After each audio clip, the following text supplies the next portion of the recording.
Hoje, o nosso assunto matinal é sobre infertilidade masculina, um assunto muito importante, que é sobre a queda na concentração dos espermatozoides nos últimos 50 anos no sêmen, que foi da ordem de 50%. Por que isso vem acontecendo? Um recente estudo foi publicado em Israel e aponta 5 fatores como os principais responsáveis por essa queda. Não só na concentração dos espermatozoides, mas também na motilidade desses espermatozoides. Principais fatores que interferem na infertilidade masculina. Eles relacionam, primeiro, a obesidade como resultado de maus hábitos de vida, tanto de uma alimentação inadequada como o sedentarismo. Como a obesidade faz isso? Tanto porque produz radicais livres no corpo e fatores inflamatórios que interferem na produção do espermatozoide, como também aumenta a temperatura do testículo. O testículo do homem, normalmente, ele já vem para fora do corpo porque ele não suporta a temperatura corporal. Então, ele precisa ficar pelo menos 1 ou 2 graus, uma temperatura mais baixa do que a temperatura corporal. E aquele homem obeso, ele tanto tem a gordura abdominal como aquela gordura das pernas que aumenta a temperatura do testículo. Então, isso interfere na produção dos espermatozoides. Então, estima-se que cerca de 39% da população mundial tenha sobrepeso e 11% da população seja obesa. Isso quer dizer, da população masculina. Outro fator é o uso abusivo de substâncias tóxicas relacionadas ao álcool e às drogas.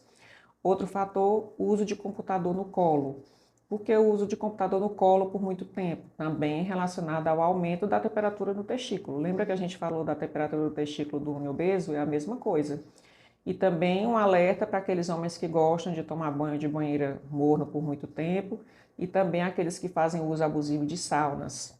Isso tudo aumenta a temperatura do testículo, o que faz como fosse um processo de cozimento dos espermatozoides, né?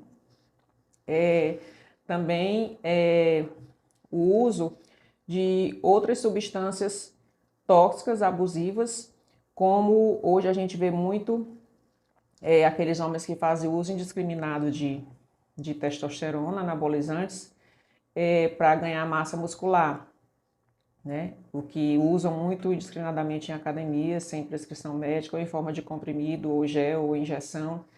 Isso faz com que o testículo entenda que ele não precisa mais trabalhar para produzir esse hormônio, porque já tem demais, e o testículo acaba atrofiando e não produz mais testosterona e não produz mais espermatozoide. Tem homens que chegam a entrar até em azospermia, que é a ausência de espermatozoide totalmente. Então tem que ter muito cuidado com isso também.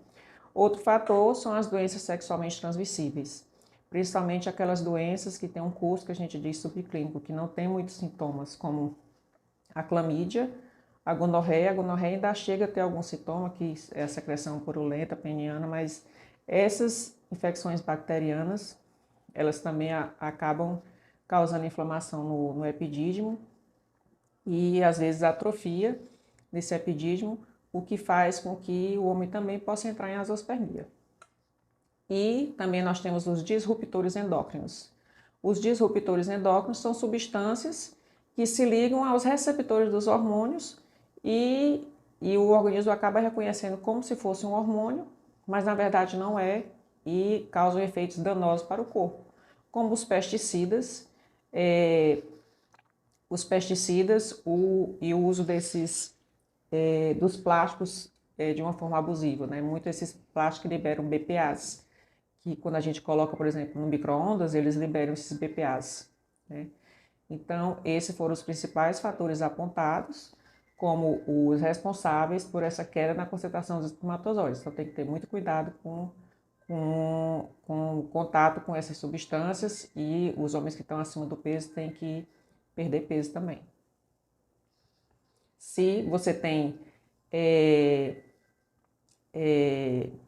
essa alteração do espermatozoide e deseja engravidar, tem que procurar o mais rápido possível um especialista, um urologista, para ver qual é o melhor procedimento em termos de restabelecimento da função normal do testículo.